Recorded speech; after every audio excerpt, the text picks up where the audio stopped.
Okay, 10 months ago, Samsung launched the Galaxy S9 phones, which didn't exactly set the world on fire, but the S10 should be different. And in this box, we've got potentially our first look at some of the ways that this phone is going to evolve over its predecessor. Okay, to start with, a pretty standard cardboard box wrapped in an excessive amount of tape. This is quite normal for packages sent via DHL, I don't know why they do this. And inside we've got a bit too much bubble wrap. They've been seriously careful with this box, I'm not sure why, it is a clone phone. It also comes with a screen protector, but even though the S10 should have a super tall 19.5:9 aspect ratio, this is even too tall for that. The box looks pretty much bang on what we saw with the S9 Plus. Same rough dimensions, even the same fonts all the way through. And you just slip off the top and then we've got the interior, and this box feels really solid, it's really well designed, it's even got a subtle matte finish on it. The phone is on top, we're going to come straight back to this in a second, but first of all, pretty much the standard stuff inside the box. This quick start guide is from a past clone phone, and this charger is probably, hopefully going to be revamped in the actual S10. I'm definitely hoping for fast charging speeds, it's an area where Samsung's phones aren't exactly on par. Got a pair of earphones and then a standard USB Type-C charging cable. Okay, onto the phone itself, and as with most clone phones, it's thicker and heavier than the actual phone will end up being, not quite as slick or refined, but there are a few interesting takeaways we can have from this. We've got almost stainless steel looking edges, kind of like what we've seen on the iPhone XS. I really like that, I think that looks pretty premium.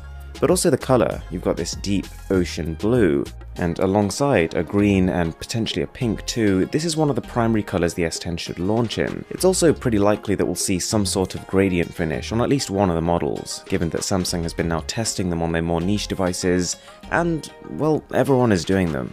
On the bottom you can actually see the codename here, SMG9700. That is what we're expecting it to be. And taking a look at the side, a headphone jack, which doesn't necessarily confirm that it will be on the final phone, but given the amount of fun Samsung has made of Apple for ditching it, I think they'd be foolish to follow suit. Okay, then we've got the cameras, and this should be quite a significant leap from the Galaxy S9 Plus.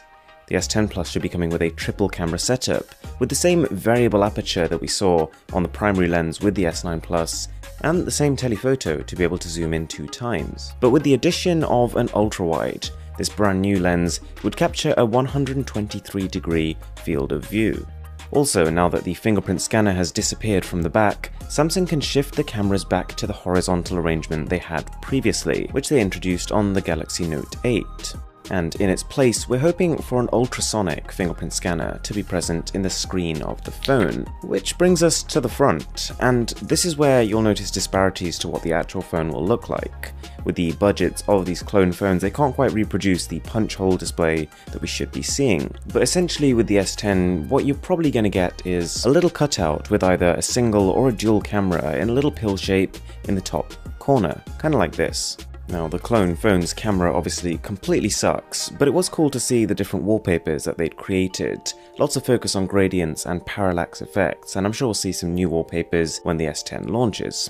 Also, the skin on this phone isn't quite right. You might know that Samsung has launched something they call One UI, and this is probably what's going to be preloaded on the S10. And this will bring a whole number of improvements like less menus, redesigned icons, as well as software features like the supposed bright night mode, essentially Samsung's equivalent of Pixel's night sight. And this is genuinely something I can't wait to see. If you combined the software prowess of Google's night sight with the hardware prowess of Samsung's variable aperture, being able to open up the aperture to let more light in at night, you could get stunning photos. I'm just super excited to see it in action.